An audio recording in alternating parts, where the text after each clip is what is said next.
Welcome to expert classes.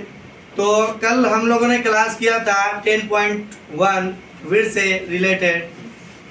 तो कल हम लोगों ने पढ़ा थ्योरम कि स्पर्श रेखा के बारे में जानकारी प्राप्त किया और उससे रिलेटेड एक्सरसाइज भी क्वेश्चन 1 स्पर्श रेखा छेदक रेखा के बारे में, विड्थ पर कितनी स्पर्श रेखाएं खींची जा सकती है। उसके बाद क्वेश्चन आज हम लोग पढ़ने जा रहे हैं क्वेश्चन नंबर 3। कह रहा कि 5 सेंटीमीटर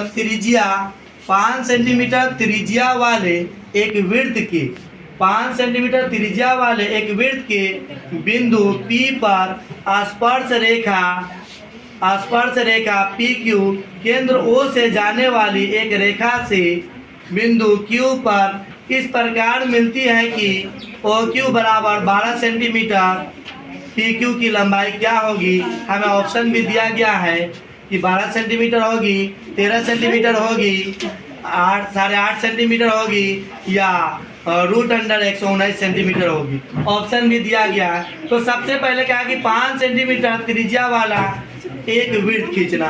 तो 5 सेंटीमीटर त्रिज्या वाला एक वृत्त 5 सेंटीमीटर त्रिज्या वाला यहाँ पे एक वृत्त खींचा गया है। इस टाइप से एक वृत्त खींचेंगे। समझने के लिए इस पिक्चर के माध्यम से आप देखिए, एक 5 सेंटीमीटर त्रिज्या किधर भी, इधर भी ले सकते हैं, इधर भी ले सकते हैं, किधर भी। एक त्रिज्या ले लिए, ये हमारा 5 सेंटीमीटर है। 5 सेंटीमीटर त्रिज्या वाला ये केंद्र O है, एक वृत्त खींच दिया। और यहाँ पे जो बिंदु है ये हमारा P है। इस बिंदु से स्पर्श रेखा खींचना है। इस बिंदु से स्पर्श रेखा P स्पर्श रेखा खींचना है PQ। तो यहाँ से जैसे ही स्पर्श रेखा खींचेंगे तो कि केंद्र से मिल जाए, तो केंद्र से यहाँ मिलाएंगे। तो मिलाने के बाद हमें प्राप्त होता है एक बिंदु जिसका नाम Q है। तो ये स्पर्श रेखा है PQ और केंद्र से जो दूरी है OQ है।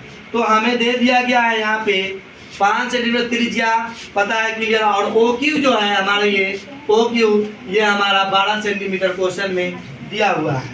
तो अब हमें ज्ञात करना है PQ। तो देखिए एक त्रिभुज का निर्माण हो गया।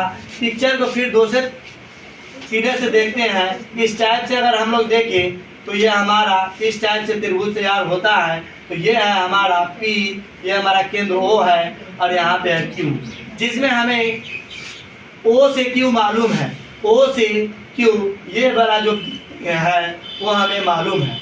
तो OQ मालूम है हमें 12 सेंटीमीटर, और OP जो है वो त्रिज्या है, ये भी मालूम है। तो बच गया इस त्रिभुज में। आप देखिए कि हमें PQ बच गया। क्या बच गया? PQ यानी लंब। तो यानी कि कैसे निकालते हैं। अगर ये PQ भुजा, तो जब 2 भुजा दिया रहे तो अगर निकालना हो तो हम कैसे निकालते हैं? तीसरे भुजा में से घटा करके, मतलब जो बड़ा भुजा दिया हुआ है क्या हमारा बड़ा है, दोनों में से 12, इसमें से यानी OQ में से घटा करके। तो OQ में से हम लोग घटाएंगे तो PQ कैसे निकलेगा? √OQ, क्योंकि OP लंब है किस पे? PQ पे। OP लंब है PQ पे। देखिए OP लंब किस भुजा पे? PQ भुजा पे। तो लंब है तो हमें PQ निकालना है। तो PQ बराबर हो गया √OQ का स्क्वायर माइनस OP का स्क्वायर। OP दिया तो OQ की दूरी 12 सेंटीमीटर है और OP की जो दूरी है, जो त्रिज्या है वो है 5 सेंटीमीटर है। तो 12 का स्क्वायर 12 गुने 12 होता है 144, अब 5 गुने 5 होता है 25।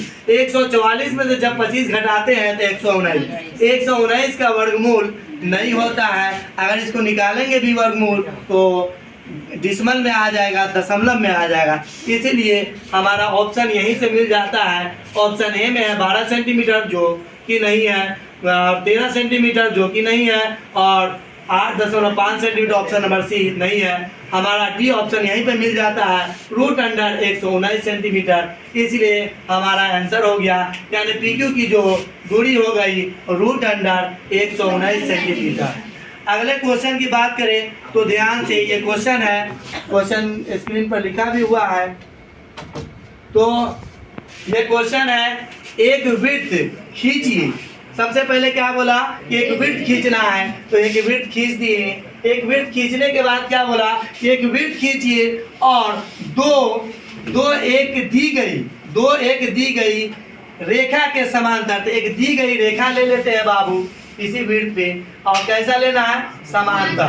ठीक है, तो दी गई रेखा के दो रेखा और खींचना है हमें। कैसा रेखा खींचना है, लेकिन शर्त है समांतर रेखा होना चाहिए।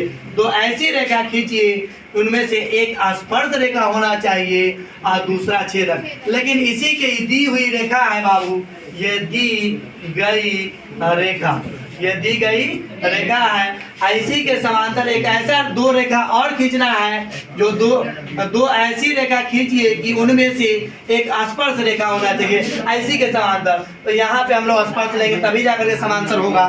तो देखिए यहाँ पे एक स्पर्श रेखा ले लिए, तो ये हमारा समांतर हो रहा है। अब एक रेखा ऐसा लेना जो छेदक, लेकिन छेदक तो आप यहाँ से भी ले सकते हैं, यहाँ से भी, लेकिन ऐसा लेना है कि इसी दी गई रेखा के समांतर होना चाहिए। तो इसलिए हम लोग यहाँ से लेंगे, ये हमारा समांतर हो गया। ये हमारा दिया हुआ रेखा है और ये हमारा छेदक रेखा है। छेदक रेखा, ये हमारा छेदक रेखा है और ये हमारा स्पर्श रेखा है। स्पर्श रेखा है। ये हमारा दी गई रेखा था, इसी के समांतर दो अन्य रेखा खींचना था। एक रेखा जो था छेदक रेखा, तो छेदक भी ऐसा होना चाहिए जो इसी के समांतर था। देखिए इसी के समांतर है, और स्पर्श रेखा भी ऐसा होना चाहिए इसी के समांतर। तो ये समांतर दो अन्य रेखा खींच दिया गया, स्पर्श रेखा और छेदक रेखा। तो इस प्रकार हमारा 10.1 जो है आज का क्लास यहीं पे समाप्त होता है। फिर अगले क्लास में हम लोग 10.2 और 10.2 का जो थ्योरम है कल हम लोग क्लास में शुरू करेंगे। तो इसको बच्चे होमवर्क के रूप में बनाना है हमें। Okay, thank